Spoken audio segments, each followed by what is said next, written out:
நம் முன்னோர்கள் நமக்கு அளித்த கொடை. இந்த மூலிகளை கொண்டு நம் நோய்களை நாம் எவ்வாறு சரி செய்யலாம் என்பதை பற்றி டாக்டர் கௌதமன் அவர்கள் நம்முடன் பகிர்ந்து கொள்ளப் போகிறார். நம் வீடியோலே வா நிகழ்ச்சியின் அடுத்த பகுதியாக வரவிருப்பது பல்லாண்டு வாழ்ந்திட. அன்பான கலைஞர் தொலைக்காட்சி நேயர்களுக்கு என்னுடைய இனிமையான காலை வணக்கங்கள். பசியின்மை அப்படிங்கிறது, செரிமானமின்மை அப்படிங்கிறதும் இன்றைக்கி மிகப்பெரிய பிரச்சனையாக இருக்கிறத பார்க்குறோம். பள்ளிக்கு போகக்கூடிய குழந்தைகள் இருக்கக்கூடிய வீடுகளில் இன்றைக்கி மிகப்பெரிய தகராறு. காலை நேரங்களில் சாப்பிட மாட்டேன் அந்த குழந்தைகள் அடம்பிடிக்கிறதுல இருக்கிறத பார்க்குறோம். அதே போல் இளம்பெண்கள் இருக்கக்கூடிய வீடுகளில் கூட காலை உணவும் கிடையாது, மதிய உணவும் கிடையாது, இரவு உணவும் சரியாக சாப்பிட்றதில்ல, பலம் இழந்து போய் கொண்டிருக்கிறார்கள்ன்ற கவலை இன்றைக்கு இளம் பெண்களை வைத்திருக்கக்கூடிய எல்லா பெற்றோர்களுக்கும் இருப்பதை பார்க்குறோம்.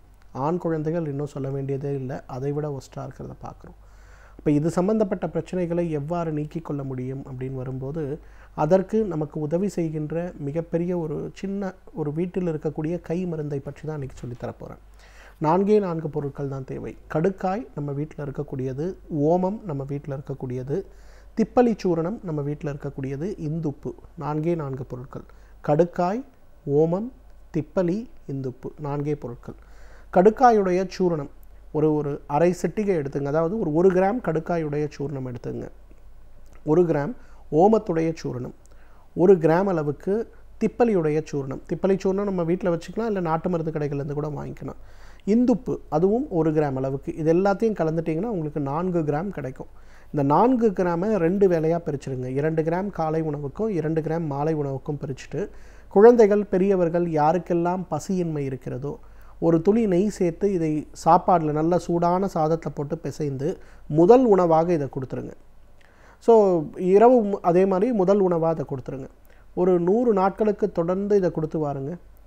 பசி இன்மை சம்பந்தப்பட்ட, செரிமானமின்மை சம்பந்தப்பட்ட பிரச்சனையெல்லாம் வேகமாக குணமாகி விடுவதை பார்க்க முடியும். நிறைய பேர் பார்த்திங்கன்னா இது சம்பந்தப்பட்ட பிரச்சனைகளுக்காகவே பேண்டாசிட் சம்மந்தப்பட்ட மருந்துகளை தினசரி சாப்பிட்றத பார்க்குறோம். இந்த பேண்டாசிட் சம்மந்தப்பட்ட மருந்துகளை அனைத்துமே பார்த்திங்கன்னா, நீங்கள் அந்த மருந்துடைய பெயரை போட்டு நீங்கள் சர்ச் பண்ணி பார்த்திங்கனாலே உங்களுக்கு தெரியும். அதோடைய மிகப்பெரிய பக்க விளைவு சிறுநீரக செயலிழப்பு.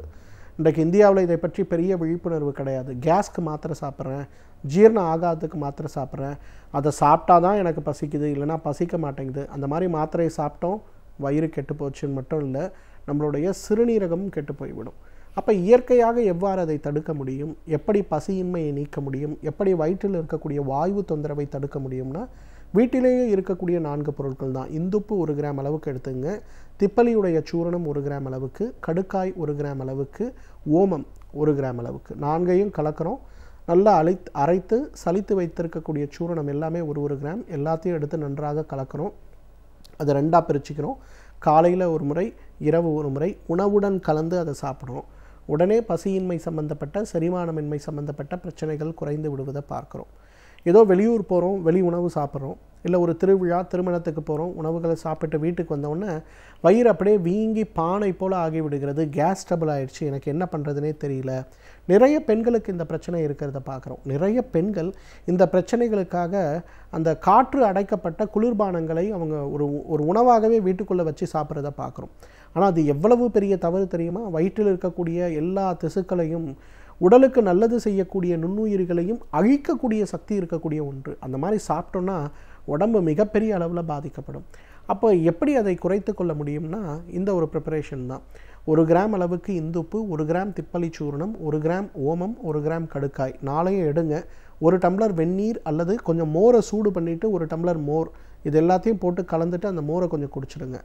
அடுத்த அரை மணி நேரத்தில் பாருங்கள், நல்ல கீழ் வழியாகவும் மேல் வழியாகவும் நமக்கு வாயு நன்றாக பிரிந்து விடுவதையும், சாப்பிட்ட பொருட்கள் எந்த பொருட்களாக இருந்தாலும் அது கரைந்து உடலை விட்டு வெளியேறி விடுவதையும் நம்ம பார்க்க முடியும். அந்த அளவுக்கு உடலில் இருக்கக்கூடிய கழிவுகளை, உடலில் ஏற்படக்கூடிய மோசமான பிரச்சனைகளை நீக்கக்கூடிய மிகப்பெரிய அருமருந்துகளில் ஒன்று எது அப்படின்னு பார்த்திங்கன்னா, நிச்சயமாக இந்த ஒரு சூரணத்தை சொல்லலாம். பொதுவாக இதற்கு காமன் நேமில் பார்த்திங்கன்னா ஜீரண சூரணம்னே பேர், அல்லது பசி சூரணம் கூட நிறைய இடங்களில் நான் சொல்ல கேள்விப்பட்டிருக்கேன். கேரளாவில் சில இடங்களுக்கெல்லாம் போகும்போது சில நேரங்களில் நேரம் தவறி சாப்பிடும்போது பசியின்மை ஏற்படும் போதெல்லாம் பார்த்திங்கன்னா வீட்டில் இருக்க பாட்டி, கேரளாலாம் பார்த்திங்கன்னா பெரும்பாலும் வீட்டில் கடுக்காயும் இருக்கும், திப்பலி சூர்ணமும் இருக்கும், ஓமமும் உப்பும் நிறையவே இருக்கும். ஸோ அவங்களுக்கு இந்த மாதிரி பிரச்சனை இருக்குன்னா உடனே பண்ணுவாங்க. ஒரு டம்ளர் தண்ணீர் எடுத்து 300 மில்லி தண்ணீர் எடுத்து அதில் வந்து கடுக்காய் ஒரு 1/4 ஸ்பூன் போட்டு திப்பலி சூரணத்தை போட்டு அதே போல் ஓமத்தையும் போட்டு நன்றாக கொதிக்க வச்சு ஒரு டீ மாதிரி பண்ணிவிட்டு குடிப்பதற்கு முன்பு மட்டும் ஒரே ஒரு சிட்டிகை இந்துப்பு அதை போட்டு கலந்து ஒரு டீ மாதிரி கொடுத்துருவாங்க. சாப்பிட்டோன்னா போதும், அடுத்த 5 நிமிஷத்தில் வயிற்றில் இருக்கிறது கல்லாக இருந்தாலும் மண்ணாக இருந்தாலும் கடுமையாக ஜீரணப்படுத்த முடியாத அளவுக்கு இருக்கக்கூடிய மாமிசமாக இருந்தாலும் கூட அனைத்துமே கரைந்து கரைந்து கரைந்து உடலை விட்டு வெளியேறி விடுவதை பார்க்க முடியும். அந்த அளவுக்கு பசியையும் ஜீரணத்தையும் அதிகப்படுத்தக்கூடிய அழகான ஒரு மருந்து இது. இன்றைக்கு சுவையின்மை அப்படிங்கிறது நிறைய பேருக்கு இருக்கக்கூடிய பிரச்சனை. அதே போல் வாசமின்மை அப்படிங்கிறதும் நிறைய பேருக்கு இருக்கக்கூடிய பிரச்சனை. வாசனை குறைய ஆரம்பித்தாலே சுவை அரும்புகள் இறந்து போய் விடுவதை நம்ம பார்க்க முடியும். அதே போல் சுவை அரும்புகளுடைய செயல்பாடு குறைய ஆரம்பித்தாலே பசி குறைந்து போய் விடுவதையும் உணவை பார்த்தால் கூட சாப்பிட விருப்பமில்லாத ஒரு சூழல் ஏற்பட்டு விடுவதையும் பார்க்க முடியும். இது ரெண்டத்தையும் எப்படி சரி செய்யணும்னு பார்க்கும்போது அதற்கு நமக்கு உதவி செய்கின்ற அழகான அருமருந்து இது. இந்துப்பு 1 கிராம், கடுக்காய் 1 கிராம், திப்பலியுடைய சூரணம் 1 கிராம், அது கூட ஓமத்துடைய சூரணம் 1 கிராம். இந்த 4ஐயும் போட்டு நீங்கள் வந்து ஒரு கரண்டி கொஞ்சம் நெய்யை போட்டு கலந்து சாப்பிட்டாலும் சரி, இல்லை குழந்தைகளுக்கு இது 4ஐயும் கலந்து இதை 3 பங்காக பிரித்து ஒரு கோலி குண்டு அல்லது வந்து ஒரு பட்டாணி அளவிற்கு இருக்கக்கூடிய மாத்திரைகளாக தேன் கலந்து செய்து வைத்துவிட்டு குழந்தைகளுக்கு தினமும் 1 கொடுக்க முடிந்தாலும் சரி, பசியின்மை சம்பந்தப்பட்ட, ஜீரணமின்மை சம்பந்தப்பட்ட, சுவையின்மை சம்பந்தப்பட்ட விஷயங்கள் எல்லாம் நன்றாகவே மறைந்து போய் விடுவதை பார்க்க முடியும். நிறைய பேருக்கு பார்த்திங்கன்னா இன்றைக்கு மலச்சிக்கல், அதுவும் நிறைய வந்து வயிற்றில் இருக்கக்கூடிய பூச்சிகளுடைய தொந்தரவு அதிகமாக இருக்கிறத பார்க்குறோம். நிறைய பேர் பார்த்திங்கன்னா பூச்சிகளுக்காக மருந்துகளை மாதத்திற்கு ஒரு முறை சாப்பிட்றாங்க. இருந்தாலும் மாலை நேரங்களில் இனிப்புகள் சாப்பிடும்போது, மிக அதிகமாக வந்து காரங்கள் சாப்பிடும்போது ஆசன வாயில் சொல்ல முடியாத அளவுக்கு மிகப்பெரிய அரிப்புகள் இருக்கிறத பார்க்க முடியும்.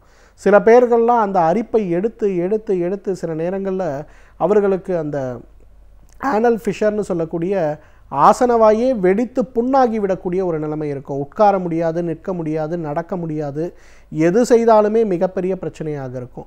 ஸோ அப்போ இது சம்பந்தப்பட்ட பிரச்சனைகளை எவ்வாறு குறைத்து கொள்ள முடியும் அப்படின்னு வரும்போது அதற்கு அழகாக உதவி செய்யக்கூடிய ஒரு அருமருந்து கடுக்காயுடைய சூரணம் 1 கிராம், திப்பலியுடைய சூரணம் 1 கிராம், இந்துப்புடைய சூரணம் 1 அண்டு ஓமத்துடைய சூரணம் 1, 4ம் சேர்த்து 1 கிராம் அளவுக்கு எடுத்து நன்றாக கலந்து அதை 2 வேளையாக பிரித்து காலை 2 கிராம், இரவு 2 கிராம் அளவுக்கு பிரித்து உணவுடன் கலந்தோ, மோரில் கலந்தோ, வெந்நீரில் கலந்தோ அல்லது தேனில் கலந்த மாத்திரையாக எடுத்துக்கொள்ளக்கூடிய ஒரு பழக்கத்தை நாம் வைத்து கொண்டாலே நம்மாலும் பல்லாண்டு காலம் ஆரோக்கியமாக வாழ்ந்திட முடியும். சமூகத்தில் நடக்கும் நன்மைகள் தீமைகள் என்ன என்பதை அறிந்து அவற்றை எவ்வாறு சரி செய்யலாம் என்பதை பற்றி நம்மிடையே பகிர்ந்து கொள்ள வருகிறார் எழுத்தாளர் மனுஷபுத்திரன் அவர்கள். நம் விடியலே வா நிகழ்ச்சியின் அடுத்த பகுதியாக வரவிருப்பது தீதும் நன்றும்.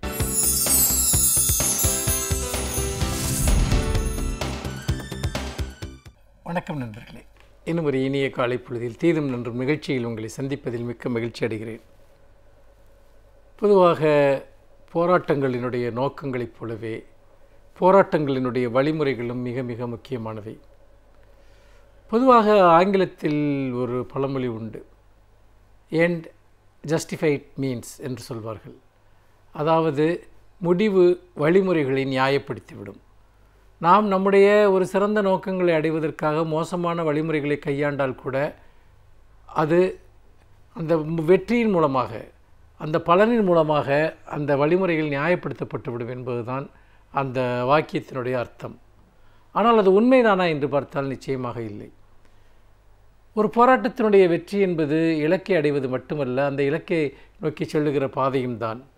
எந்த பாதையின் வழியாக நாம் அந்த போராட்டத்தை நோக்கி செல்கிறோமோ அந்த அளவில் தான் அந்த போராட்டத்தினுடைய வெற்றியும் உண்மையானதாகவும் அது மக்களுக்கு பயன் தரக்கூடிய வகையிலும் அமையும். மாறாக மக்களுடைய உணர்வுகளை பற்றி எந்த கவலையும் படாமல் அல்லது மக்கள் என்ன நினைக்கிறார்கள் என்பதை பற்றி எந்த கவலையும் படாமல் நடத்தப்படக்கூடிய போராட்டங்கள் என்பது அது உண்மையிலேயே அந்த போராட்டத்தை பின்னுக்கு இழுக்கக்கூடிய ஒரு விஷயமாகத்தான் அமையும். இந்த சூழ்நிலையில் தான் இந்த போராட்டத்தின் வழிமுறை பற்றி உலகம் முழுக்க தொடர்ந்து விவாதங்கள் நடந்து வந்திருக்கின்றன. பொதுவாக ஒரு அதிகாரத்தை வீழ்த்துவதற்காக ஆயுதப்பாதை சிறந்ததா, அகிம்சை பாதை சிறந்ததா என்கிற விவாதங்கள் எல்லாம் உலகம் முழுக்க நடந்திருக்கின்றன. அது இந்தியாவில் தான் அது பெருமளவு நடந்தது.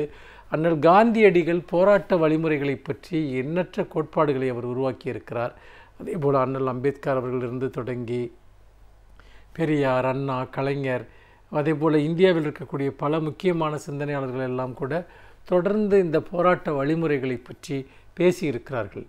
ஒரு காலகட்டத்திற்கு பயன்படக்கூடிய ஒரு போராட்ட வழிமுறை என்பது இன்னொரு காலகட்டத்திற்கு பயனற்றதாகிவிடும். ஒரு நாட்டில் பயன்படுத்தக்கூடிய போராட்ட வழிமுறை என்பது இன்னொரு நாட்டில் பயனற்றதாக மாறிவிடும். இப்படியாக பயனற்ற விதத்தில் நீங்கள் மாறிவிடாமல் நாம் இதை பாதுகாப்பது என்பது எப்படி என்கிற ஒரு கேள்வி எழுகிறது.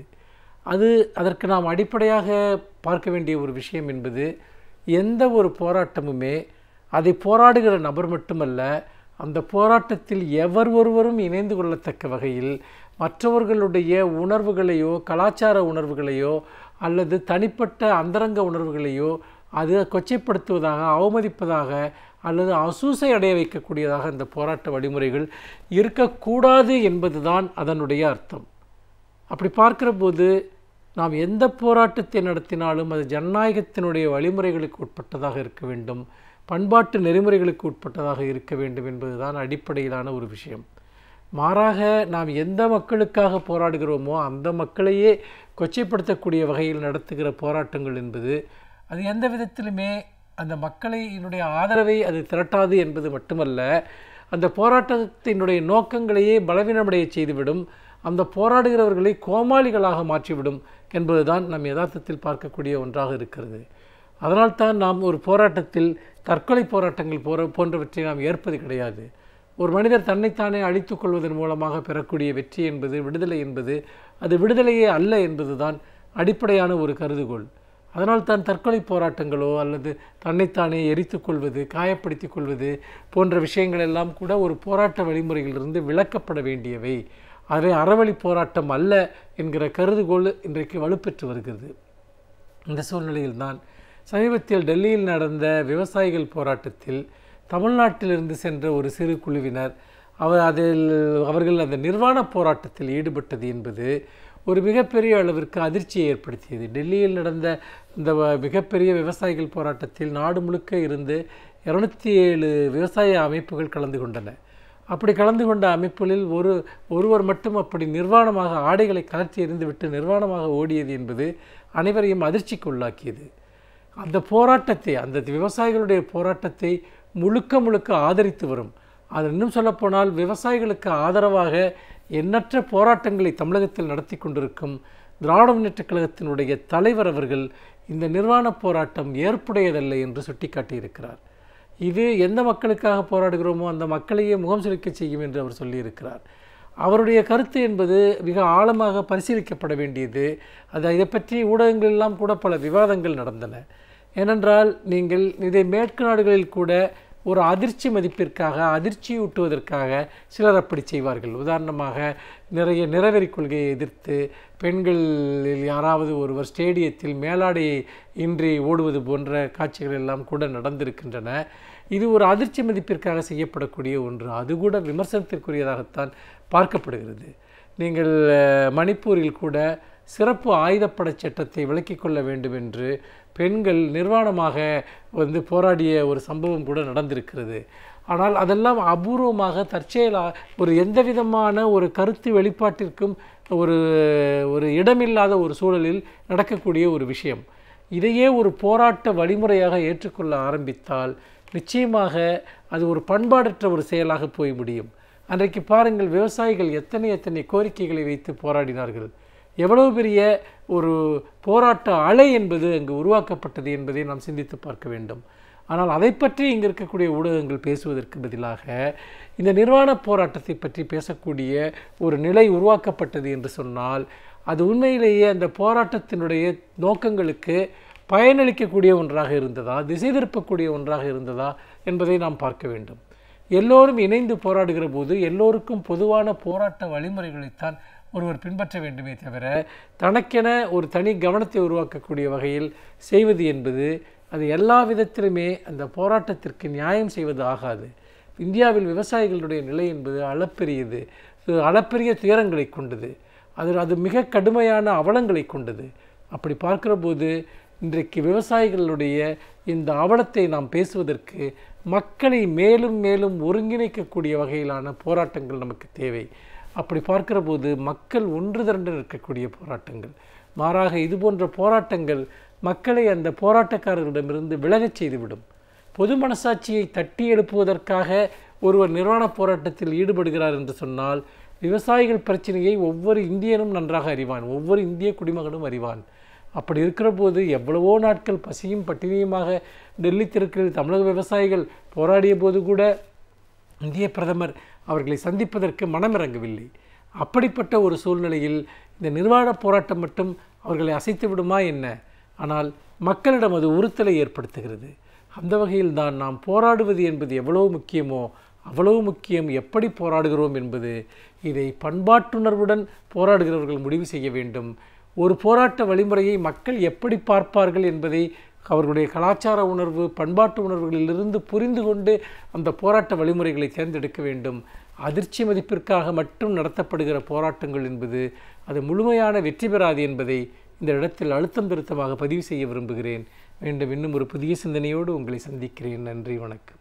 பல்வேறு துறைகளில் பல சாதனைகளை படைத்தவர்கள் வல்லுநர்கள். அவர்களுடைய அனுபவங்களை நம்முடன் பகிர்ந்து கொள்ளும் போது அது நமக்கு சிறந்த தூண்டுகோலாக அமைகின்றது.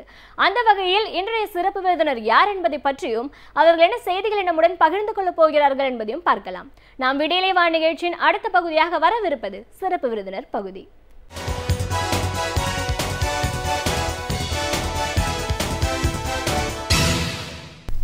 வணக்கம் நேயர்களே, விடியலே வா நிகழ்ச்சியின் சிறப்பு விருந்தினருக்கான நேரம் இது. இன்றைய சிறப்பு விருந்தினர் கண் மருத்துவர் டாக்டர் சாந்தி பிரியா. ஒரு மருத்துவரா இன்னைக்கு மருத்துவத்துறையில் அவங்க என்ன பண்ணிட்டு இருக்காங்கன்னு பேசுறதை தாண்டி ஒரு பிரச்சனை, ஒரு பாதிப்பு அப்படின்னு வரும்போது அதில் எவ்வளோ கஷ்டங்களை அனுபவிச்சிருக்காங்க, அதுலேருந்து மீண்டு வரும்போது எவ்வளோ ஒரு சக்ஸஸ்ஃபுல் விமனாக இன்னைக்கு வந்திருக்காங்க அப்படின்னு அவங்களுடைய அனுபவங்கள் சார்ந்த நிறைய விஷயங்களை தான் இன்னைக்கு நாம் அவங்க கிட்ட கேட்டு தெரிஞ்சுக்க போகிறோம். வணக்கம் மேடம். வணக்கம். ஒரு மருத்துவரா, கண் மருத்துவரா, முதல்ல எங்கள் நிகழ்ச்சிக்கு உங்களை நாங்கள் வரவேற்கிறோம் மேடம். இப்போ டாக்டர் அப்படின்னு சொல்லும்போது பொதுவாகவே எங்கள் நிகழ்ச்சியில் கண் சார்ந்த பிரச்சனைகள் என்ன, அதுலேருந்து என்ன, அதுக்கு டயக்னோசிஸ், சிகிச்சை, மருத்துவம் இப்படி தான் பேசுவோம். நீங்கள் இன்னைக்கு இந்த நிகழ்ச்சியில் வந்திருக்கீங்க அப்படின்னா பார்க்கின்சன்ஸ் நோய் சார்ந்து பேச போகிறீங்க. இந்த நோயோட பாதிப்பு எவ்வளோ தீவிரமாக இருக்கும் அப்படிங்கிறது வந்து பர்சனலாக நீங்கள் அனுபவிச்சிருக்கீங்க. அதுலேருந்து இன்னைக்கு மீண்டு வந்திருக்கீங்க அப்படின்னா ஒரு சாதாரண லைஃப்பை தாண்டி ஒரு இன்டர்நேஷ்னல் லெவலில் நடக்கிற ஒரு அழகி போட்டி மிஸ்ஸஸ் பெகட் கான்செஸ்டில் நீங்கள் போயிட்டு அதில் வின் பண்ணி ஒரு டைட்டிலில் நீங்கள் வந்திருக்கீங்க அப்படின்போது எல்லா விமனுக்குமே இது ஒரு மோட்டிவேஷனாக இருக்கும். பட் என்னன்னா ஒரு பாதிப்பு அப்படின்னு வரும்போது எல்லாருக்குமே லைஃப் அதோட முடிஞ்சு போயிடும் அப்படின்னு நினைக்கிறாங்க. நீங்கள் ஃபேமிலி, ஒரு மெடிக்கல் ப்ரொஃபஷன், இது எல்லாத்தையும் வச்சுட்டு இதிலிருந்து இன்னைக்கு மீண்டு வந்து உங்களோட இயல்பான வாழ்க்கைக்கு நீங்கள் போயிருக்கீங்க. ஸோ உங்களுடைய அனுபவங்கள் சார்ந்த நிறைய விஷயங்களை தான் இன்னைக்கு இந்த நிகழ்ச்சியில் நம்ம பேச வேண்டியிருக்கு மேடம். ஃபர்ஸ்ட்டு இந்த ஒரு பாதிப்பு பார்க்கின்சன்ஸ் நோய் அப்படின்னு சொன்னோன்னா எல்லாருக்குமே தெரியும், ஒரு வயசானதுக்கு அப்புறமா ஒரு நியூரோ சார்ந்த ப்ராப்ளம். ஸோ இப்போ உங்களுக்கு அது வந்துச்சுனாலே அவங்கள நம்ம பார்த்துக்கணும், இந்த மாதிரி ஒரு பிரச்சனை இருக்குது அப்படின்னு சொல்கிறத பார்க்குறோம். ஆனால் இன்றைக்கி வந்து நீங்கள் சொல்கிறீங்க ஒரு 7 வருஷத்துக்கு முன்னாடி நீங்களே இப்படிப்பட்ட ஒரு இதில் பாதிக்கப்பட்டிருக்கீங்க, இன்றைக்கி மீண்டு வந்திருக்கீங்க. இந்த நோய் எவ்வளோ தீவிரமானது, இன்றைக்கி யங்ஸ்டர்ஸ்க்கு கூட இது வர்றதுக்கு வாய்ப்பு இருக்கா, அதை பற்றி நம்ம ஃபஸ்ட்டு பேசலாம் மேடம். பார்க்கின்சன்ஸ் வந்து வெறும் 60 வயசுக்கு மேலே வர்றது மட்டும் கிடையாது. ஆக்சுவலி வந்து 3 கேட்டகரியாக இருக்குது. 20 to 50 years ஏஜ் குரூப்பில் வர்றது வந்து அது வந்து யங் ஆன்செட் பார்க்கின்சன்ஸ்னு சொல்லுவாங்க. அது வந்து 3 to 5%. அண்ட் அதுக்கு 20 இயர்ஸ்க்கு கீழேயும் வர பேஷண்ட்ஸ், அந்த ஏஜ் குரூப்பில் வர பேஷண்ட்ஸும் இருக்காங்க. அதை வந்து நம்ம வந்து ஜுவனைல் பார்க்கின்சன்ஸ்னு சொல்வோம். ஸோ நான் when I was 37 years ஓல்டாக இருக்கும்போது அப்போது வந்து டயக்னோஸ் பண்ணாங்க. ஸோ ஃபஸ்ட்டு வந்து இட் வாஸ் ரொம்ப கஷ்டமாக இருந்தது அண்ட் அக்செப்ட் பண்ணவே முடியல. பட் என்னோட நம்பிக்கையும் அண்ட் முயற்சியும் தான் அது ஓவர் கம் பண்ணி அண்ட் ஒரு டெடிக்கேட்டட் ஃபிட்னஸ் ரெஜிமை ஃபாலோ பண்ணினேன். பிகாஸ் இந்த மாதிரி கண்டிஷன் அஃபெக்ட் ஆகணுங்க த்ரூ அவுட் த டே ரொம்ப ஆக்டிவாக இருக்கணும். ஸோ பிலாட்டு, ஜூம்பா டான்ஸிங், அது மாதிரி நிறைய எக்ஸசைஸ் ட்ரை பண்ணினேன். இப்போ லேட்டஸ்ட்டாக ஸ்பின்னிங் பண்ணுறேன். ஏன்னா ரிசர்ச்சில் சொல்லியிருக்கு எக்ஸசைஸ் வந்து இந்த டிசீஸ் ப்ரொக்ரெஷனை வந்து ஸ்லோ பண்ணோன்னு. ஆக்சுவலி வந்து இந்த டிசீஸ்க்கு வந்து க்யூர் கிடையாது, இன்னும் ரிசர்ச் பேசிஸில் தான் இருக்குது. ஸோ அதுக்கு வந்து மெயினாக மெடிக்கல் மேனேஜ்மெண்ட் தான். ஸோ ஒருத்தருக்கு வேறு மாதிரி இருக்கும் அந்த மெடிசின்ஸ் வந்து அவங்க யூஸ் பண்ணுற வேண்டியது. அண்ட் சில பேருக்கு வந்து சர்ஜரியும் உண்டு. ஏன்னா மெடிசின்ஸ் ரொம்ப வருஷம் எடுத்தால் அதோட சைடு எஃபெக்ட்ஸும் இருக்குது. ஸோ அந்த சைடு எஃபெக்ட்ஸ் எடுத்தால் நம்ம மெடிசனும் குறைக்க முடியாது. ஸோ அந்த ஸ்டேஜில் தான் நம்ம வந்து சர்ஜரிக்கு போவாங்க நிறைய பேஷண்ட்ஸ். ஸோ இந்த இதில் வந்து என்னோட டைமை ரொம்ப நான் மேனேஜ் பண்ண between work and family and friends. And என்னோடய ஃபேமிலி ரொம்ப சப்போர்ட்டிவாக இருக்காங்க. எஸ்பெஷலி மை ஹஸ்பண்ட், அவரும் ஒரு மருத்துவர்.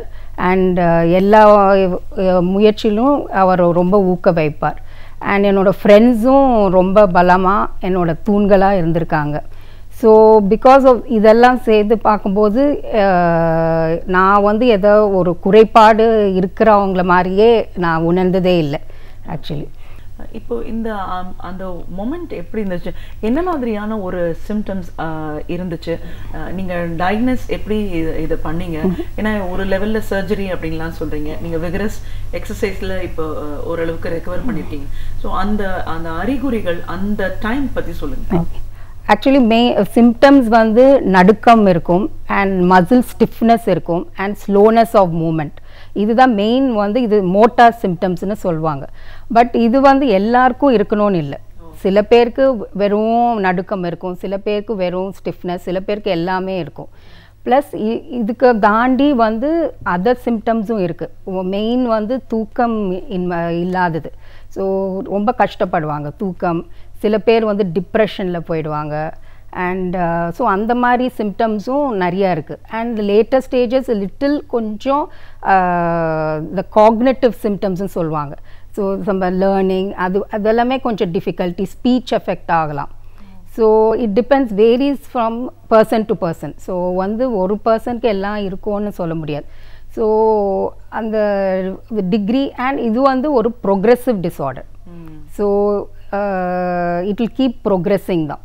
ஸோ நம்ம எதெல்லாம் நம்ம ஆக்டிவாக இந்த மாதிரி எக்ஸசைசிங், நம்ம பிரெயின் ஆக்டிவிட்டீஸ் நிறைய கொடுத்துட்டே இருக்கணும், நிறைய ஸ்மால் பசில்ஸ் இதெல்லாம் பண்ணிகிட்டே இருந்தால் வந்து நம்ம அதெல்லாம் வந்து அந்த ப்ரொக்ரெஷனை வந்து நம்ம ஸ்லோ பண்ணிக்கலாம். இந்த சர்ஜரின்னு சொன்னீங்களே, என்னது வந்து சர்ஜரி பண்ணுற லெவலுக்கு போகும்? ஓகே, அது வந்து நம்ம இப்போ மெடிசின்ஸ் வந்து மெயின் ஸ்டே ஆஃப் ட்ரீட்மெண்ட் வந்து மெடிசின்ஸ்.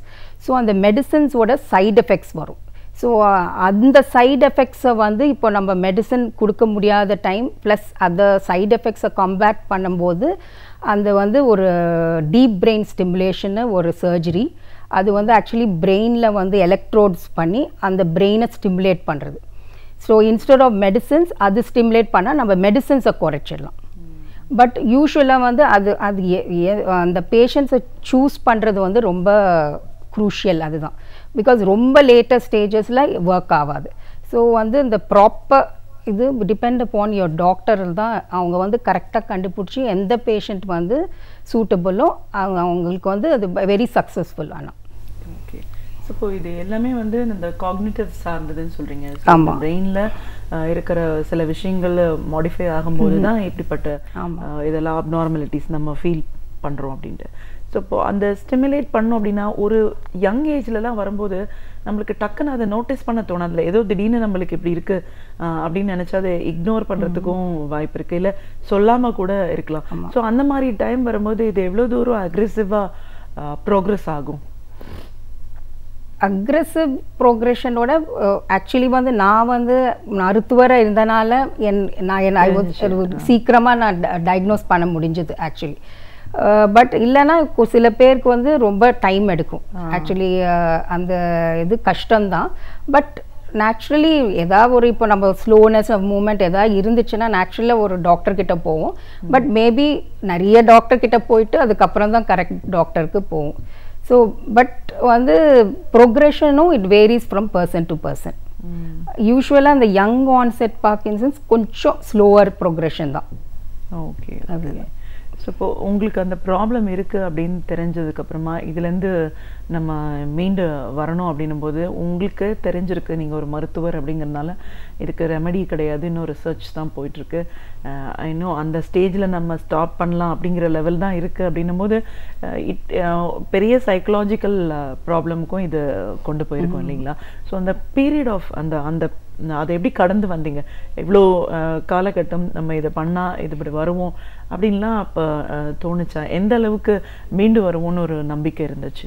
அதுதான் த்ரூ மெயினாக வந்து என்னோட family and friends support and எனக்கே வந்து பிகாஸ் இது வந்தோடனே லைஃப் இஸ் ஷார்ட், ஸோ அது வந்து வந்து ஃபுல்லாக வாழணும்னு அந்த ஒரு எய்ம் இருந்தது ஆக்சுவலி. ஸோ அதனால தான் I kept doing a lot of where things.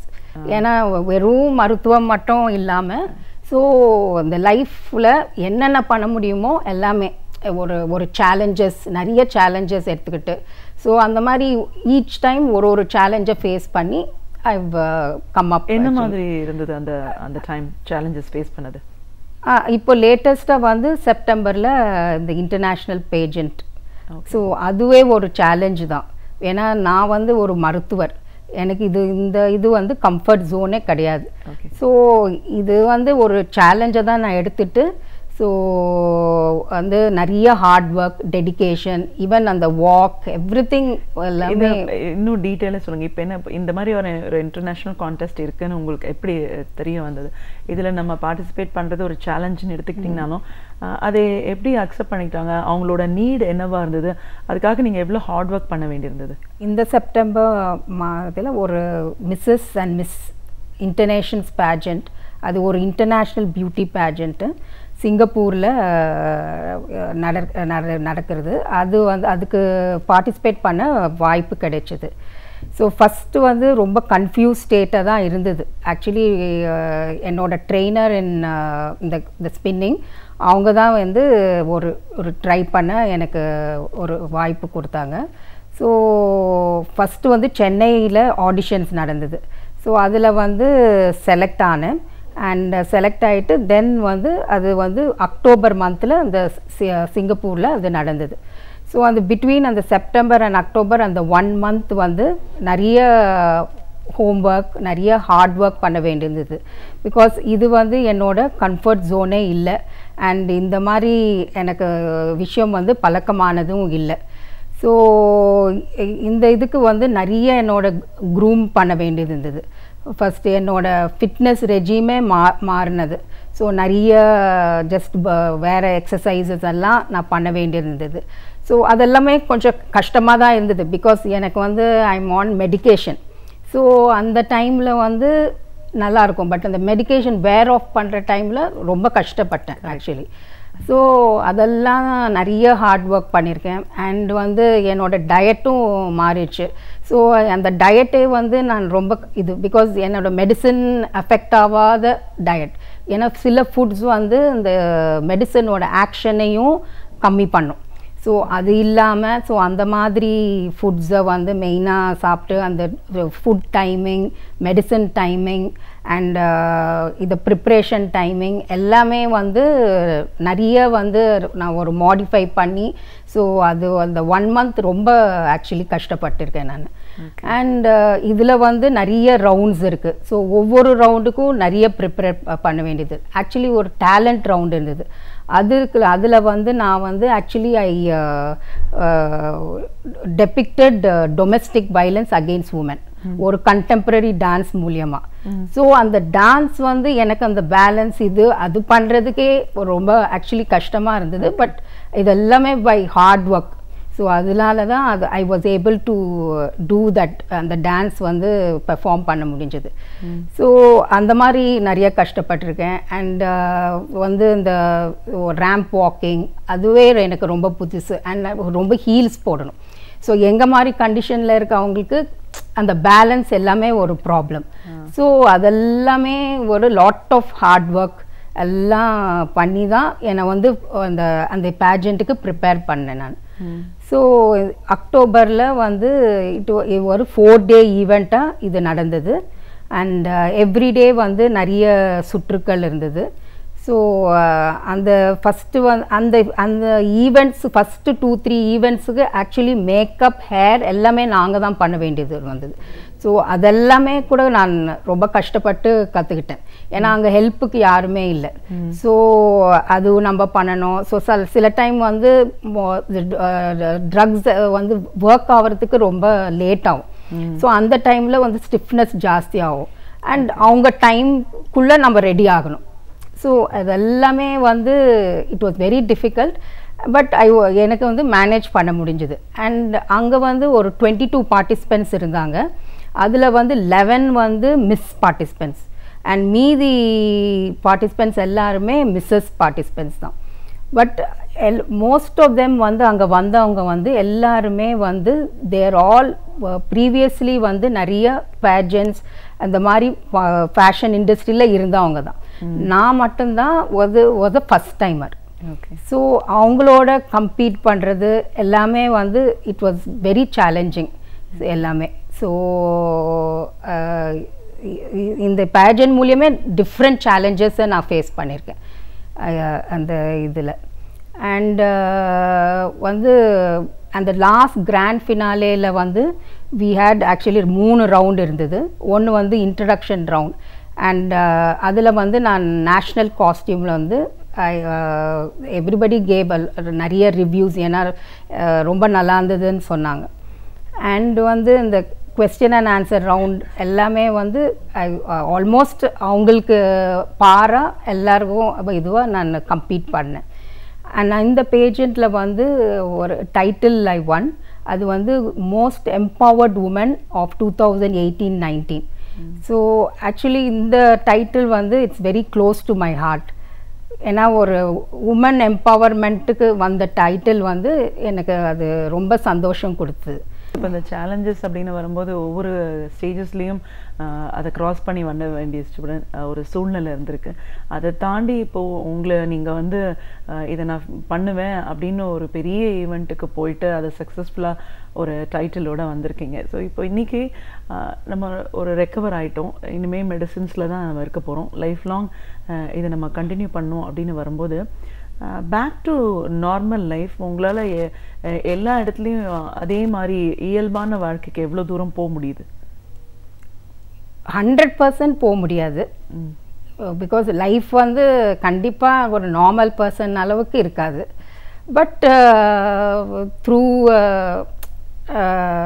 இது வந்து ஒரிஜினல் கேக்குறேன். இப்போ நீங்க still you are practising. Yeah still I am practising. அதெல்லாம் பண்ண எவ்வளவு தூரம் முடியும்? பட் கொஞ்சம் எல்லாமே நான் நார்மல் பிராக்டிசிங். ஆக்சுவலி நிறைய பேருக்கு வந்து எனக்கு இந்த கண்டிஷன் இருக்கதே தெரியாது. இந்த பேஜெண்ட் மூலமா தான் ஆக்சுவலி அதுவும் ஒரு எனக்கு ஒரு கான்ஃபிடன்ஸ் கொடுத்துச்சு. இந்த மாதிரி நான் have to come out with it. So அது மூலியம் இந்த பேஜெண்ட் மூலியமாக தான் நான் ஆக்சுவலி அக்செப்ட் பண்ணியிருக்கேன். நான் ஆக்சுவலி 7 இயர்ஸ் ஆச்சு எனக்கு அக்செப்ட் பண்ணுறதுக்கு. ஸோ ஆக்சுவலி நான் ஒர்க் பண்ணுற ஹாஸ்பிட்டலோ எங்கேயுமே யாருக்குமே தெரியாது. ஸோ அந்த மாதிரி நான் என்னை வந்து இந்த மெடிசன் டைமிங் இது இந்த ஃபிட்னஸ் ரெஜிம் எல்லாமே அது மூலியமாக நான் மேனேஜ் பண்ணி I am able to lead almost normal life. Okay. So உங்களோட ஒரு வில் பவர்னால நீங்கள் இப்படி ஒன்று இருக்குது அப்படிங்கிறதே நீங்களே வந்து பல நாள் அதை மறக்கிற அளவுக்கு உங்களோட லைஃப் ஸ்டைலை என்கேஜ் பண்ணி வச்சுருக்கீங்க. இப்போது நிறைய பேர் ஒரு சின்ன பிரச்சனை வந்துட்டாலே அதுக்கப்புறம் ஐயோ லைஃப் முடிஞ்சு போச்சு. இன்னும் விமன்லாம் வரும்போது ஒரு ஆப்ரேஷன் சர்ஜரி ஏதாவது ஒன்று ஒரு வியாதி இருக்குதுன்னு தெரிஞ்சிச்சுன்னா இனி லைஃப் அவ்வளோதான் அப்படின்னு நினைக்கிறத தான் நம்ம பார்க்குறோம். பெண் யாராக இருந்தாலுமே சரி ஒரு பெரிய தீராத வியாதின்னு வந்துருச்சுன்னா நம்மளோட லைஃப் முடிஞ்சு போச்சு அப்படின்னு தான் நினைக்கிறாங்க. ஆஸ் எ விமனாக அதை ஓவர் கம் பண்ணிவிட்டு இன்றைக்கி ஒரு இயல்பான வாழ்க்கைக்கு நீங்கள் திரும்பியிருக்கீங்க அப்படின்னும் போது இந்த மாதிரி ஒரு பிரச்சனை அப்படின்னு வரும்போது அந்த மோமெண்ட்டை எப்படி ஒருத்தங்க கையாளணும்னு சொல்லுவீங்க? இந்த மாதிரி மூமெண்ட்ஸ் வந்து ஃபஸ்ட்டு ரொம்ப கஷ்டமாக தான் இருக்கும். பட் அதை வந்து நம்ம மேபி கொஞ்ச நாளைக்கு அந்த மாதிரி தான் இருக்கும். பட் நம்ம ஓவர் கம் பண்ணணும். ஏன்னா வந்து லைஃப் வந்து இது மட்டும் கிடையாது. லைஃப்பில் நிறைய இருக்குது அண்ட் லைஃப்பும் ஷார்ட். ஸோ அதில் வந்து நம்ம எவ்வளோ பண்ண முடியுமோ அது எல்லாமே நம்ம பண்ணணும். அண்ட் நம்மளுக்கு மட்டும் இல்லை, நம்ம ஃபேமிலி இருக்காங்க, பசங்க இருக்காங்க, ஹஸ்பண்ட் இருக்காங்க. So we have to live for them also. Because ஒரு உமன் இல்லைன்னா அந்த ஃபேமிலியே இட் கெட்ஸ் அஃபெக்டட். ஸோ அது ஒரு சப்போர்ட்டிவ் ஒரு ஃபேமிலி இருந்தால் I don't think so there's any limit. You can achieve whatever, எது வேணால் அச்சீவ் பண்ணலாம். இப்போ proper you get a very good supportive family and friends. இப்போது குறிப்பிட்டு சொன்னோன்னா இந்த பார்க்கின்சன்ஸ் டிசீஸ் அப்படின்னு வரும்போது இதோட சிவியாரிட்டி எவ்வளோ ஒரு பெரிய பாதிப்பெல்லாம் ஏற்படுத்தும்? ஆக்சுவலி சில பேருக்கு வந்து நடக்கவே முடியாமல் பெட் ரிடனாக கூட இருக்கலாம். ஆமாம், பிகாஸ் எல்லாமே வந்து எஃபெக்ட் த மூமெண்ட். ஃபஸ்ட்டு வந்து ஒரு சைடு எஃபெக்ட் ஆகும், அந்த டைமில் வந்து மேனேஜ் பண்ணிக்கலாம். தென் செகண்ட் சைடும் அஃபெக்ட் ஆகும்போது இந்த பேலன்ஸ் ப்ராப்ளம்ஸ் வரும். அண்ட் நடக்கும்போது நிறைய ஃபால்ஸ், இந்த கீழே விழுந்துடுவாங்க. ஸோ அதனால வர காம்ப்ளிகேஷன், அடிபட்டு இது. அண்ட் இந்த லேட்டஸ்ட் ஸ்டேஜஸ் ஒரு வீல் சேர் பவுண்ட் கூட ஆகலாம். அண்ட் இது அந்த மாதிரி இது. ஸோ ஈவன் ஸ்வாலோவிங் ப்ராப்ளம்ஸ் வரும். ஸோ ஃபுட் இன்டேக் கம்மி ஆகிடும். ஸோ அதனால வர ப்ராப்ளம்ஸ் வரும். ஸோ இட் இஸ் அந்த மூமெண்ட் இல்லாதனால அது ஒரு காம்ப்ளிகேஷன்ஸ் மேலே காம்ப்ளிகேஷன்ஸ் வரலாம். But that and all is very late stage. அந்த கொஞ்ச நாளைக்கு அப்புறமா தான் அது வரும். ஏன்னா வந்து பார்க்கின்சன்ஸ் வந்து it's slowly progressing disorder. So but latest ஸ்டேஜஸில் இதெல்லாம் வரலாம். பட் ஈச் பர்சனுக்கு வரும்னு சொல்ல முடியாது. It varies between each person. ஒரு பர்சனுக்கும் வேறு மாதிரி. ஏன்னா ஒரு சில பேருக்கு வந்து ஒரு சிம்டம் இருக்கும், சில பேருக்கு ஒரு சிம்டம் இல்லை.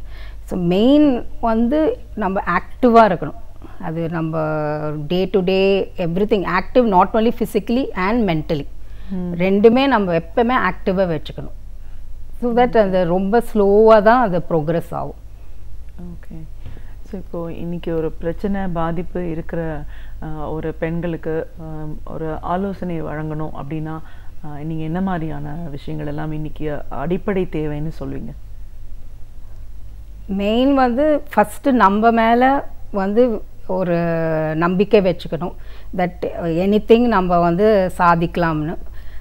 நெக்ஸ்ட் வந்து அதுக்கு வந்து நிறைய ஹார்ட் ஒர்க் தேவை அண்ட் டெடிகேஷன் தேவை.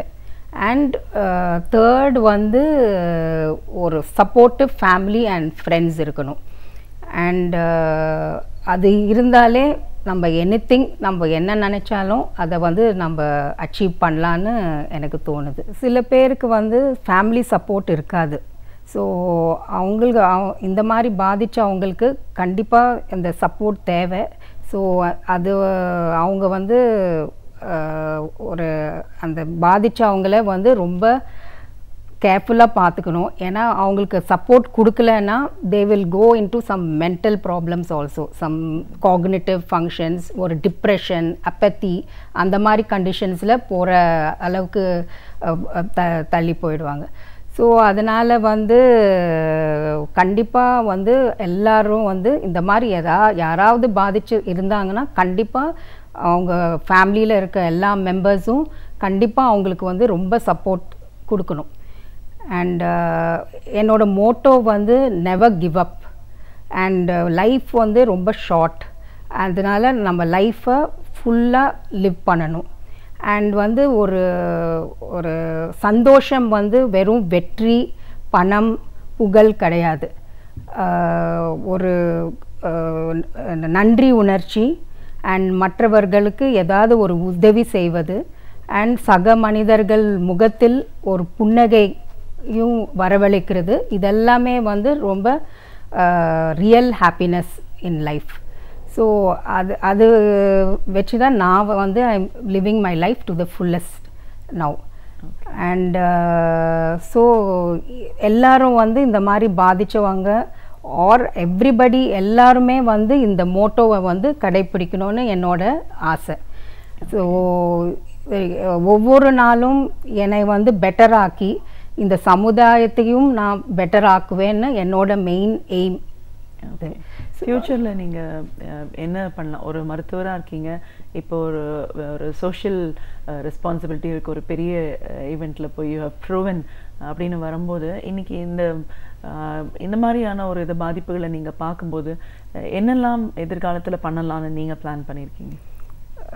இந்த ஜேர்னி வந்து எனக்கு வந்து என்னோட பர்பஸ் இன் லைஃப்பை வந்து அது காண்பிச்சுது. அது வந்து இந்த மாதிரி நியூரோ டிஸார்டர்ஸில் எஃபெக்ட் ஆகிற இளைஞர்களுக்கு ஒரு நியூரோ ரீஹாபிலிட்டேஷன் சென்டர் ஸ்டார்ட் பண்ணுறது என்னோட எய்ம். ஸோ அதுக்கோட ஃபஸ்ட் ஸ்டெப்பாக நான் வந்து இப்போது வந்து ஒரு பிளாகிங் ஸ்டார்ட் பண்ணியிருக்கேன். ஸோ என்னோட லைஃப் எப்படி நான் எவ்ரிடே நான் என்னோட எக்ஸ்பீரியன்ஸ் அண்ட் இந்த யங் ஆன்செட் பார்க்கின்சன்ஸ் டிசீஸ் பாதித்த பேஷண்ட்ஸ்க்கு வந்து ஒரு இன்ஃபர்மேஷன் சென்டராக, ஒரு அவேர்னஸாக அண்ட் ஒரு ஹெல்ப் சப்போர்ட் அண்ட் மோட்டிவேஷன் மாதிரி இந்த பிளாக் மூலியமாக நான் நிறைய விஷயம் ஷேர் பண்ணுறேன். ஏன்னா வந்து யங் ஆன்செட் பார்க்கின்சன்ஸ் டிசீஸ் வந்து அந்த 20 to 50 years ஏஜ் குரூப்பில் இருப்பாங்க. அந்த டைமில் வந்து அவங்க வந்து peak of their family life, peak of their career. So அவங்க வந்து ரொம்ப பாதிக்கும் அண்ட் அவங்களுக்கு வந்து நிறைய ஹெல்ப் அண்ட் சப்போர்ட் கண்டிப்பாக தேவை. ஸோ இதன் மூலியமாக எனக்கு முடிஞ்ச அளவுக்கு நான் இது பண்ணுறேன். அண்ட் லாஸ்ட்டில் வந்து எனக்கு இந்த சென்டர் மூலியமாக நான் நிறைய பேருக்கு ரீச் பண்ண முடியும்னு அது கூடிய சீக்கிரத்தில் அது வந்து நான் கண்டிப்பாக அதை ஸ்டார்ட் பண்ணுவேன். ஒரு கண் மருத்துவராக ஒரு பெண் அப்படின்னு வரும்போது லைஃப்பில் பெரிய ஒரு சேலஞ்சஸை தாண்டி இன்றைக்கி ஒரு சக்ஸஸ்ஃபுல் விமனாக நீங்கள் கடந்து வந்த பாதை பற்றி பேசியிருக்கோம். ஒரு யங் ஏஜில் பார்க்கின்சன்ஸ் அப்படிங்கிற மாதிரியான ஒரு நோய் பாதிப்பு ஏற்பட்டுச்சுன்னா லைஃப் அதுக்கப்புறம் என்ன பண்ணுவோன்னு தெரியாமல் இருக்கிற ஒரு காலகட்டத்தில் ஒரு 7 வருடங்களாக அதுக்கு அகெயின்ஸ்டாக ஃபைட் பண்ணி அவங்களோட நிறைய சேலஞ்சஸை நீங்கள் க்ராஸ் பண்ணியிருந்தாலும் இன்றைக்கி வந்து ஒரு மிஸ்ஸஸ் அப்படின்ற ஒரு கான்டெஸ்ட், அது இன்டர்நேஷ்னல் நடக்கிற ஒரு ஈவெண்ட்டில் போயிட்டு ஒரு டைட்டில் வின் பண்ணி வந்திருக்கீங்க. ஸோ ஒரு சோஷியல் இதுலேயும் வந்து சமூகத்துலேயும் உங்களுக்கான ஒரு அங்கீகாரம், அடையாளம் அப்படிங்கிறது தேடியிருக்கீங்க. இது வர்றதுக்கெல்லாம் உங்கள் ஃபேமிலி எவ்வளோ தூரம் உங்களுக்கு சப்போர்ட் பண்ணி வந்தாங்க? இன்றைக்கி வரைக்கும் உங்களோட டிசீஸ்க்கு அகெயின்ஸ்டாக நீங்கள் எப்படி ஃபைட் பண்ணிகிட்ருக்கீங்க? உங்களோட எதிர்கால திட்டம் என்ன? இப்படின்னு பல விஷயங்களை எங்களோட நீங்கள் பகிர்ந்ததுக்கு நன்றி. இலக்கிய தேடல்கள், வரலாற்று சான்றுகள், இவைகளிலிருந்து நாம் படிக்க தவறியவைகளை நமக்கு சிறு சிறு தொகுப்புகளாக அழகு தமிழில் வழங்க வருகிறார் பேராசிரியர் சுபவீரபாண்டியன் அவர்கள். நாம் விடியலே வா நிகழ்ச்சியின் அடுத்த பகுதியாக வரவிருப்பது ஒன்றே சொல் நன்றே சொல்.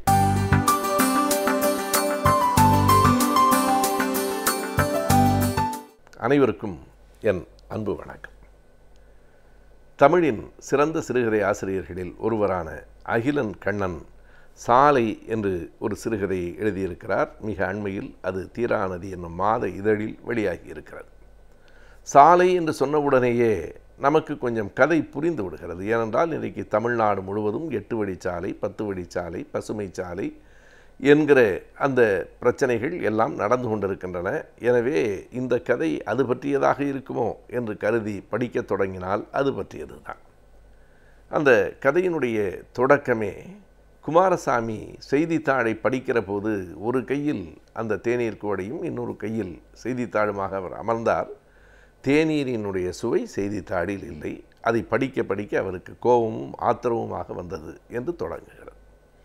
அவர் ஏறத்தாழ அந்த சேலம் மாவட்டத்தில் அந்த பகுதியில் மாயனூர் என்கிற ஊரில் பிறந்தவர், கரூரில் வளர்ந்தவர், கோவையில் படித்தவர்.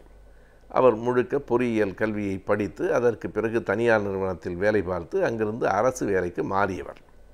அரசு வேலைக்கு மாறியதற்கு பிறகு மக்களுக்கும் அரசுக்குமான உறவு எப்படி இருக்கிறது, அதிகாரிகளை பார்க்க வருகிற மக்கள் எப்படி நடத்தப்படுகிறார்கள் என்பதையெல்லாம் அனுபவபூர்வமாக அறிந்தவர் என்றும் சொல்லலாம். இப்போது செய்தித்தாளில் வந்திருக்கிற செய்தி அந்த 10 வழிச்சாலையை உருவாக்குவதற்காக அந்த தெருக்கள் அகலப்படுத்தப்படுகின்றன, கடைகள், வீடுகள் இடிக்கப்படுகின்றன. மக்கள் ஒரே சத்தமாக அதனை எதிர்த்து கொண்டிருக்கிறார்கள். இதற்கு எதிராக, மக்களுக்கு எதிராக சிலர் பேசத் தொடங்கியிருக்கிறார்கள். இப்படியெல்லாம் மறித்தால் நாடு எப்படி முன்னேறும்? இப்படி 10 வழிச்சாலைகள் வந்தால் தானே போக்குவரத்து விரைந்தும் நடக்கும். 8 மணி நேரத்தில் போவதை 5 மணி நேரத்தில் போய்விடலாம். இப்போது இந்த ஊரில் இருக்கிறவர்கள் 5 மணி நேரத்தில் சென்னைக்கு போய் என்ன செய்ய போகிறார்கள்? தங்கள் வீட்டை, வாசலை எல்லாம் இழந்துவிட்டு யார் கேட்டார்கள் என்று குமாரசாமிக்கு தோன்றுகிறது. ஆனால் அப்படியும் ஒரு பிரச்சாரம் அரசுக்கு ஆதரவாக நடக்கிறது. இடிக்கப்படுகிற வீடுகள், கடைகள் எல்லாவற்றுக்கும் இழப்பீடு கொடுக்கப்பட்டுவிடும் என்கிறார்கள்.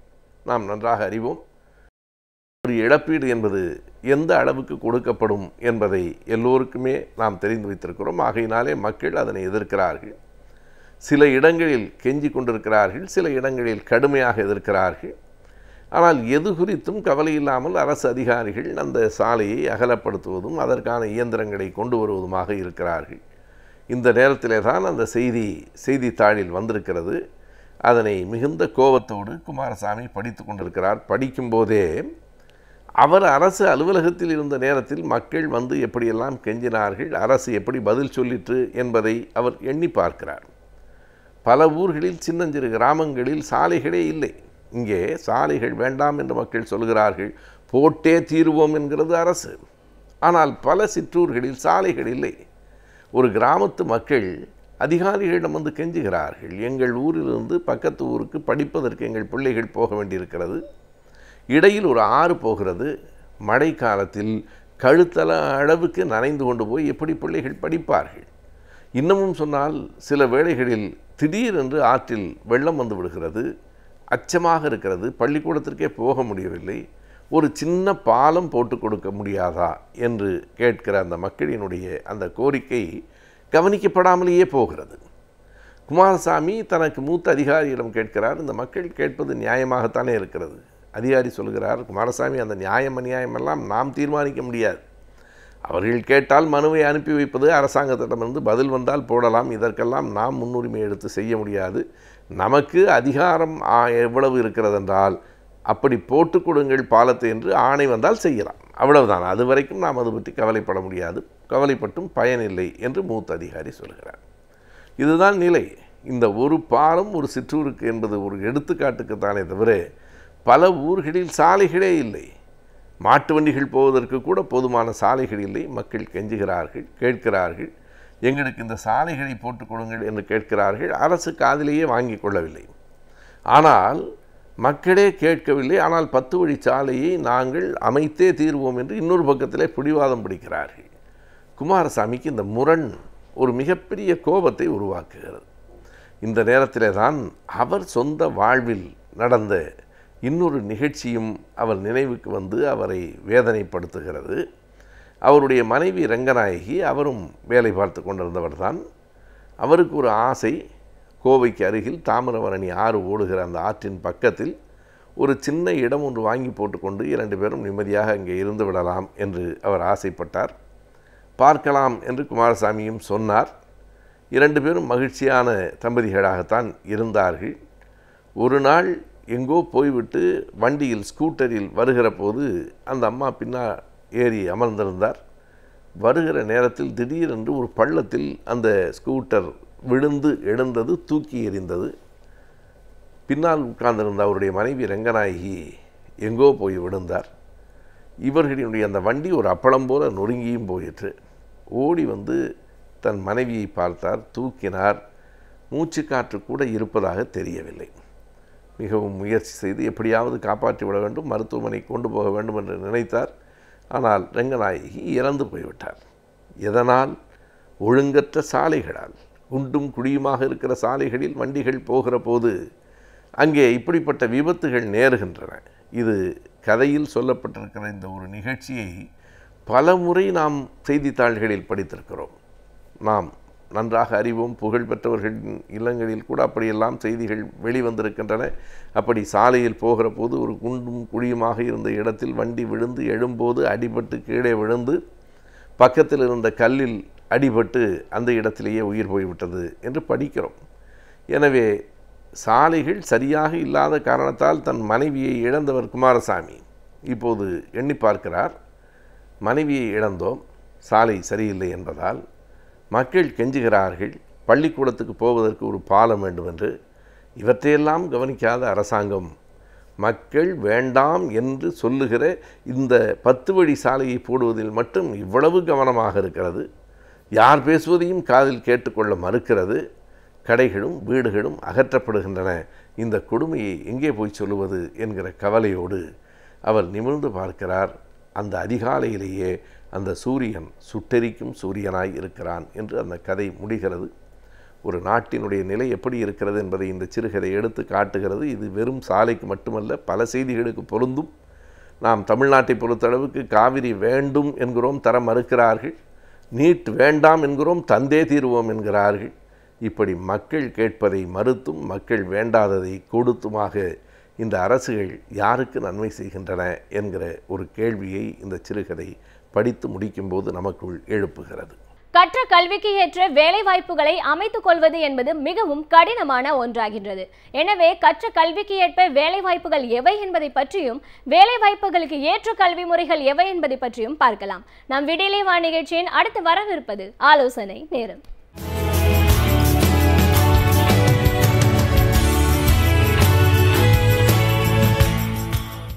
வணக்கம்.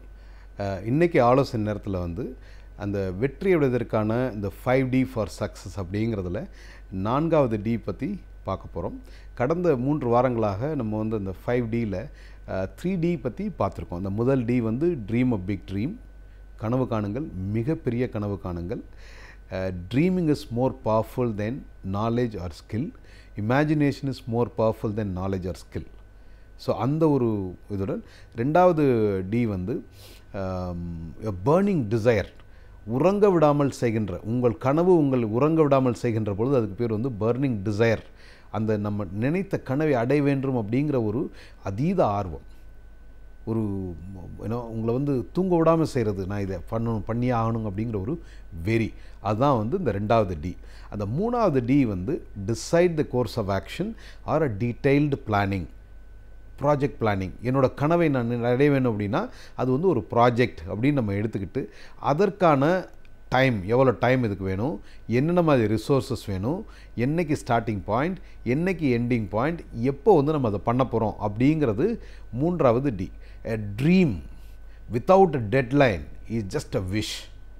Okay, a dream without a deadline, ஒரு கனவு, ஒரு இலக்கு தேதி இல்லை அப்படின்னா அது ஜஸ்ட் அ விஷ். நிச்சயமாக வந்து அது வந்து நம்ம அச்சீவ் பண்ண போகிறதில்ல. ஸோ ஒரு என்னைக்கு இந்த ட்ரீமை நான் அச்சீவ் பண்ணி முடிக்கணும் அப்படிங்கிற ஒரு தேதியோடு நம்ம ஒர்க் பண்ண போகிறப்ப தான் நம்மளால் நிச்சயமாக பண்ண முடியும். So dream has to be written down, ஒரு கோல் அண்ட் ரைட்டிங். அதாவது நம்மளோட ட்ரீம் அப்படிங்கிறது அந்த இலக்கு அப்படின்னு நம்ம ஃபிக்ஸ் பண்ணிட்டோம் அப்படின்னா அதை வந்து we have to put a deadline. Okay, a dream, a goal and writing is a dream with a deadline. இன்னும் ஒரு அழகான ஒரு அதீதமான ஆர்வமுள்ள ஒரு வார்த்தைகள்லாம் இருக்குது. நம்மளோட கனவுகள் வந்து ஒரு பேப்பரில் எழுதணும், அதுக்கான டீட்டெயில் பிளான் போடணும். அதை கடந்த 3 வாரங்களாக பார்த்து கொண்டிருக்கிறோம். 4வது D ஃபார் சக்ஸஸ்ஃபுல் பீப்புள், வெற்றி அடைந்தவர்கள் கடைபிடிக்கின்ற 4வது D அப்படி என்ன அப்படின்னு பார்த்தோம் அப்படின்னா டிசிப்ளின். நார்மலாக வந்து நம்ம ஒரு டிசைட் பண்ணுவோம், இதுதான் நான் பண்ணணும். சிம்பிளாக நம்ம எடுத்துக்கிட்டோம் அப்படின்னா ஒரு சிகரெட் பிடிக்கிறாங்க. ஒரு சிகரெட் பிடிக்கிறவர் வந்து இது பெரிய ப்ராஜெக்ட் இல்லை, நான் சிகரெட்டை டாக்டர் சொல்கிறா இது நல்லது இல்லை, இதை விட்டுருங்க அப்படிங்கிறாங்க. அப்போ வந்து நான் டிசைட் பண்ணிட்டேன், சரி டாக்டர் சொல்கிறாங்க, எல்லோரும் சொல்கிறாங்க, நான் வந்து இனிமேல் சிகரெட் பிடிக்கக்கூடாது அப்படிங்கிற முடிவு வந்துட்டேன். ஆனால் வந்து டிசைடும் பண்ணியாச்சு, சரி இனிமேல் வந்து சிகரெட் பிடிக்கணுங்கிற தோன்றப்போ நான் ஒரு கடல மிட்டாய் சாப்பிடுவேன் அப்படிங்கிற லெவலுக்கு நம்ம வந்து போயிடுறோம். அப்புறம் திடீர்னு எங்கேயோ ஒருத்தரை யாரையோ நண்பரை பார்க்குறோம், இல்லை தனியாக கொஞ்சம் நேரம் இருக்க வேண்டிய ஒரு சூழ்நிலை வருது. இந்த மற்ற 3ஐயும் மறந்துட்டு, நம்மளை சுற்றி இருக்கவர்கள், நம்ம டாக்டர் மருத்துவர் சொன்னது, நம்ம உடல் நலம், அது எல்லாத்தையும் மறந்துட்டு 4வது D அந்த டிசிப்ளின்கிற ஒன்று இல்லாமல் நம்ம என்ன பண்ணுறோம், திருப்பி விட்ட ஹேபிட்டை ஆரம்பிச்சிடுறோம் இல்லையா? ஸோ அதை தான் வந்து 4வது D, அதாவது டிசிப்ளின். அதாவது உங்களுடைய கனவு, அதை வந்து அச்சீவ் பண்ண வேண்டிய வெறி இருக்கணுங்கிறது உங்களுக்கு ஒரு டிசிப்ளினாக மாறிடணும், உங்களோட ஹேபிட்டாக மாறிடணும். சரியா? ஸோ உங்களுடைய நீங்கள் வந்து இது அடையணும்னு நீங்கள் ஆசைப்பட்றீங்க, நீங்கள் இந்த இலக்கை அடையணும் நீங்கள் தான் ஆசைப்பட்றீங்க. அப்போது அந்த இலக்கை வெற்றி அடைய வேண்டும் அப்படிங்கிற ஆசை இருந்தது அப்படின்னா we have to be disciplined. சொன்ன வார்த்தை, நம்ம என்ன நினைக்கிறோமோ, என்ன திட்டமிட்டமோ, திட்டமிட்டபடி செயல்படுவது தான் டிசிப்ளின். அங்கங்கே வந்து சரி இது பார்த்துக்கலாம், இது இப்படி பண்ணலாம், அப்படி பண்ணலாம் அப்படின்னு ஒரு டீவியேட் பண்ணாமல், எந்த ஒரு இடத்துலையும் மாறுபட்ட போக்கில் போகாமல், வகுக்கப்பட்ட பாதையை தாண்டி எங்கேயும் போயிடாமல் போகிறதுக்கு பேர் தான் discipline. Most of the time பெரும்பாலான நேரங்களில் அதாவது வெற்றியை நோக்கி போயிட்டு இருந்தவங்க அவங்க எங்கேயாவது தடம் மாறிட்டாங்க அப்படின்னா அவங்கள்ட்ட போய் கேட்டோம் அப்படின்னா இந்த 4வது நிலையில் தான் வந்து அவங்க அந்த தடம் மாறி இருப்பாங்க. அந்த இடம்தான் அவங்கள வந்து வெற்றியிலேருந்து அவங்கள வந்து தோல்வியை நோக்கி இழுத்துட்டு போயிருக்கும். ஸோ கனவு இருக்குது ரைட்டு, பெரிய பர்னிங் டிசைர் இருக்குதும் ஓகே, அதுக்கான டீட்டெயில் பிளானும் போட்டுட்டீங்க, போட்ட திட்டத்தின்படி நீங்கள் தான் திட்டம் போட்டீங்க, இது உங்களோட திட்டம், அந்த திட்டத்தின்படி இதை செயல்படுத்த வேண்டியது உங்களுடைய கடமை. ஸோ அதை புரிஞ்சுக்கிட்டு you have to work with a complete discipline. நார்மலாக வந்து சொல்லுவாங்க இந்தியன் ஸ்டாண்டர்ட் டைம். இப்போ நார்மலாக ஒரு கதை சொல்லுவாங்க, அதாவது ஒரு போர்ட் மீட்டிங் நடக்கிறது.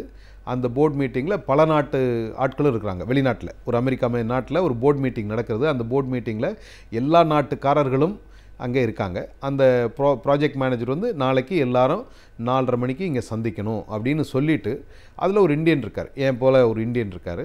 அந்த இந்தியன்ட்ட திரும்பி அழுத்தம் திட்டமாக சொல்கிறார், செல்வன் நாளைக்கு 4:30 மணிக்கு மீட்டிங், நாளைக்கு 4:30 மணிக்கு மீட்டிங், 4:30 மணிக்கு மீட்டிங்.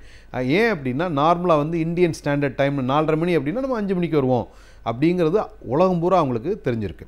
ஸோ இப்போ நம்ம ப்ராஜெக்ட் பண்ணுறப்போ நீங்கள் ஒரு வெற்றியாளராக வேண்டும் அப்படின்னா நமக்கு இருக்கிற காலத்தை சரியாக பயன்படுத்த வேண்டும். அதாவது இந்த நேரத்தில் இதை செய்ய வேண்டும் அப்படின்னா அதை செஞ்சாகணும். இந்த தேதிக்குள் நான் இந்த இலக்கை அடைய வேண்டும், இந்த மைல்ஸ்டோன் நான் வந்து இந்த தேதிக்குள் அச்சீவ் பண்ணணும்னு நினச்சா அதை அச்சீவ் பண்ணியிருக்கணும்.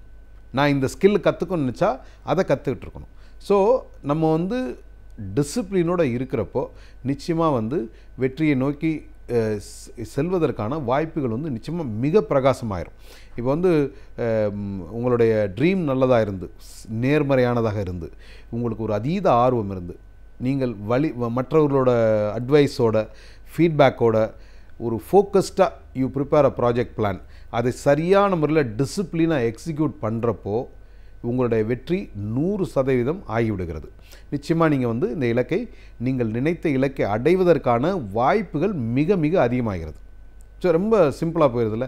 இப்போ நார்மலாக வந்து ஜெயிக்கிறது இவ்வளோ ஈஸியாக, வெற்றி பெற வேண்டும் அப்படின்னு நம்ம நினைக்கிறோம். அதை வந்து நிறைய பேர் உலகத்தில் வந்து போய் ஒரு சர்வே எடுத்தோம் அப்படின்னா எத்தனை சதவீதம் பேர் நீங்கள் வெற்றியாளர்கள் அப்படின்னு நீங்கள் ஒத்துக்கிறீங்க அப்படின்னு போய் கேட்டோன்னா 90% பேர் வந்து நான் வெற்றியாளர் அல்ல, எனக்கு இன்னொரு வாய்ப்பு கிடைத்தால் இதை விட நிச்சயமாக நல்லா பண்ணுவேன் அப்படின்னு சொல்கிறாங்க. அதாவது 90% பேர் இந்த உலகத்தில் நீங்கள் வெற்றியாளரா அப்படிங்கிற கேள்விக்கு நான் வெற்றியாளர் தான், ஆனால் இன்னொரு வாய்ப்பு எனக்கு கிடைத்தால் இதை விட மிக மிக பிரமாதமாக நான் செய்து விடுவேன் அப்படின்னு சொல்கிறார். அப்போ என்ன அர்த்தம்? நான் அடைந்த வெற்றி எனக்கு பத்தாது, R it is not enough, நான் சரியாக பண்ணல, இன்னொரு வாய்ப்பு கிடைச்சா நிச்சயமாக நான் நல்லா பண்ணுவேன்னு சொல்கிறாங்க. ஆனால் அப்படி இருக்கப்போ only 10% of the people are successful. ஏன் இப்போது இவ்வளோ வெற்றி அடைவது இவ்வளோ ஈஸி அப்படின்னா எதனால் வந்து ஒன்லி 10% பேர் வந்து நான் வெற்றியாளர் அப்படின்னு வந்து ஓப்பனாக அக்செப்ட் பண்ணுறாங்க, மீது 90% பேர் இன்னொரு வாய்ப்பு கிடைத்தால் நல்லா பண்ணுவேன் அப்படின்னு சொல்கிறாங்க. இதற்கு காரணம் என்ன அப்படின்னு சொன்னால் in the process, the discipline process, also the learning. இப்போ நம்ம வந்து ஒரு ப்ராசஸ்க்கு போகிறப்போ இடையில நிறைய கற்றுக்க வேண்டியிருக்கும். கற்றுக்கொண்டு கரெக்ட் பண்ணிக்கணும். நம்ம வந்து இந்த ஒரு திட்டம் போட்டோம் அப்படின்னா வழியில் ஒரு விஷயம் நம்ம கற்றுக்குறோம் அப்படின்னா அந்த விஷயத்திற்கு ஏற்ப நம்மளை கரெக்ட் பண்ணிக்கிட்டோம் அப்படின்னா நிச்சயமாக நம்மளால் வந்து ஒரு அதீத வெற்றியை அடைய முடியும் அப்படிங்கிறது உலகம் முழுதும் நிரூபிக்கப்பட்ட உண்மை. தனி ஒருவனின் முயற்சி போதுமா? அவனது உழைப்பு, தியாகம், ஆற்றல், அறிவு பயன்படுத்தப்பட்டால் மட்டும் வெற்றி கிட்டுமா? தனிமனிதர்கள் தத்துவங்களை போதிப்பர், அறிவுரைகளை வழங்குவர். உலகச் சந்தையில் மலிவாக கிடைக்கும் பொருட்கள் தத்துவம், வேதாந்தம், அறிவுரைகள்தாம்.